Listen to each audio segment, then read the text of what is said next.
Have you ever watched your dog and wondered what their unique behaviors mean? Observing Max, my Labrador, I've often been intrigued by his actions, from the joyful tail wagging to the occasional howl at the moon. Each behavior seemed like a piece of a puzzle, revealing a little more about his emotions and needs. It made me realize that dogs, renowned for their loyalty and affection, also communicate through a rich and complex language of behaviors. In this video, we'll explore 21 surprising or lesser known behaviors in dogs, uncovering the secret meanings behind them. When I took Max to a busy dog park for the first time, I noticed he yawned repeatedly, which seemed odd at the moment. Initially, I thought he was just tired, but as I observed more closely, I realized the environment was making him anxious. This was a revelation to me. Dogs yawn not just out of tiredness, but it can also be a sign of stress or anxiety, especially in new or challenging situations. I noticed that wherever I went in the house, Max was right behind me. At first, I thought he might be hungry or needed to go outside, but then it dawned on me. Max's following wasn't about neediness, it was a display of his loyalty and protective instincts. He saw himself as my guardian, always keeping a watchful eye to ensure my safety. I remember a quiet evening, sitting on the couch with Max, when he suddenly fixed his gaze on me, staring intensely. It was a bit unnerving at first, until I realized that this was Max's way of showing affection and seeking interaction. His steady gaze wasn't a challenge, it was an expression of his deep bond with me and a desire for communication. One afternoon, while playing a game of tug-of-war with Max, he suddenly started sneezing. Initially, I was concerned he might be allergic to something. However, I soon learned that dogs often sneeze during play as a way to express their excitement and joy. It was also Max's way of signaling that his seemingly rough play was all in good fun and not meant to be aggressive. During our visits to the dog park, I noticed Max would often lick the faces of certain dogs he met. At first, I thought it was just a friendly gesture, but then I realized it was more than that. This licking behavior was Max's way of showing submission, acknowledging the other dog's dominance or higher social status in the canine hierarchy. It was his way of respecting the social order amongst his peers.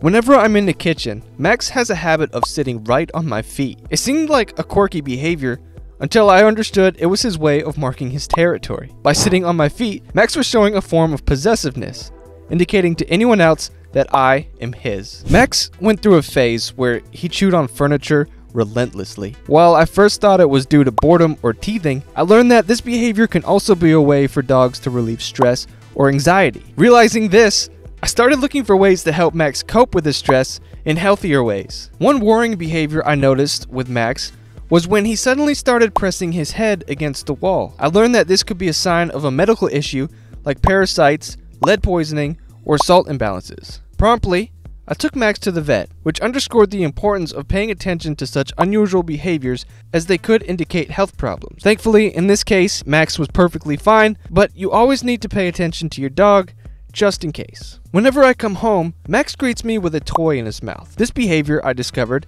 is a sign of trust and sharing. By offering his toys, Max was showing that he values me and trusts me enough to share his prized possessions. At first, watching Max chase his tail was amusing, but when it became excessive, I realized it might be a sign of a deeper issue. Excessive tail chasing can be indicative of behavioral or health problems, such as an obsessive-compulsive disorder, and should be monitored carefully. When I noticed Max hunching over one day during a thunderstorm, I realized it was more than just a physical reaction. This posture indicated that he felt threatened and uncomfortable. It was a clear sign of his fear and anxiety in response to the loud noises. I observed that during some social interactions at the dog park, Max would frequently lick his lips or nose. Initially, I thought it was just a random habit, but I learned that this subtle sign often indicates nervousness or discomfort in social settings. One time, when a dog entered the park, Max's hackles raised. While many might interpret this as aggression, I understood that raised hackles can signify various emotions, including excitement, fear, or insecurity. And it's not just aggression. During a training session with new commands, Max lifted his paw several times. This behavior, I discovered, was a signal of his uncertainty or submission in the face of the unfamiliar situation, indicating his need for reassurance. Seeing Max curl his lip and show his teeth at a stranger, I initially worried about aggression. However, I soon realized that this could also be a sign of nervousness or discomfort, especially in unfamiliar or stressful situations. Max often leans against me when we're sitting together. I used to think he was just finding a comfortable spot, but I learned that this is a sign of affection and trust. It shows that he feels safe and connected with me.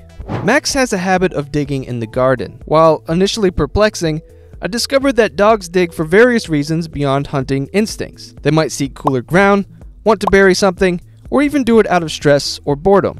When Max rolls over and exposes his belly, it's more than just a playful gesture. This behavior can be a sign of submission or his way of showing trust and vulnerability, asking for affection in his own way. Max's barking whenever the mailman arrives used to puzzle me, but I realized it's his way of protecting his territory. He's alerting me to what he perceives as potential intruders coming into his space. I occasionally catch Max eating grass. At first, I was a bit worried, but I learned that dogs may eat grass for various reasons. They might feel unwell and need to induce vomiting, fulfill a nutritional need, or sometimes they just like the taste. There are times when Max avoids eye contact, especially after being scolded. This behavior can be a sign of submission or respect, or it might indicate that he's feeling intimidated or guilty. It's a subtle way of communicating his emotions. Each of Max's actions, from leaning against me for comfort to barking at the mailman, has taught me something new about the way he communicates his feelings and needs. Understanding these behaviors has not only deepened my bond with Max, but has also allowed me to provide better care and support for him. For fellow dog owners, Max's story is a reminder of the importance of paying attention to the subtle cues and behaviors our canine companions display. These actions speak volumes about their emotional state, needs, and health. Reflect on your experiences with your dog. Have you noticed any specific behaviors that helped you better understand your pet? What have these actions taught you about your dog's personality and needs? Share your stories in the comments below.